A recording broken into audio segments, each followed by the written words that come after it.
నగరపాలక సంస్థ ఆధ్వర్యంలో నిర్వహించిన పీజీఆర్ఎస్ మీకోసంలో ప్రజల నుంచి 20 ఆర్జీలను మున్సిపల్ కమిషనర్ తరపున ఇన్ఛార్జ్ అదనపు కమిషనర్ ఎస్ వెంకటరమణ స్వీకరించడం జరిగిందని తెలిపారు. సోమవారం నగరపాలక సంస్థ కార్యాలయంలో మున్సిపల్ కమిషనర్ తరపున ఇన్ఛార్జ్ అదనపు కమిషనర్ ఎస్ వెంకటరమణ అధికారులతో కలిసి ప్రజల నుంచి ఆర్జీలను స్వీకరించడం జరిగింది.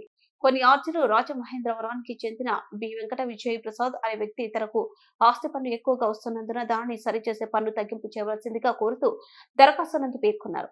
రాజమహేంద్రవరానికి చెందిన బి కొండబాబు కార్మి సెంటర్ నందు త్రాగునీటి సమస్య ఉన్నందున పంపింగ్ స్టేషన్ ఏర్పాటు చేయవలసిందిగా కోరుట మరియు క్వారీ సెంటర్ నందు అకాల మరణాలు నివారణకు చర్యలు తీసుకోవాల్సిందిగా కోరుతూ దరఖాస్తు రాజమహేంద్రవరానికి చెందిన పి కుమార్ అనే వ్యక్తి తమ ప్రాంతం నందు అసాంఘిక కార్యకలాపాలు జరుగుతున్నందున సీసీ కెమెరాలు ఏర్పాటు చేయవలసిందిగా కోరుతూ దరఖాస్తు నందు పేర్కొన్నారు.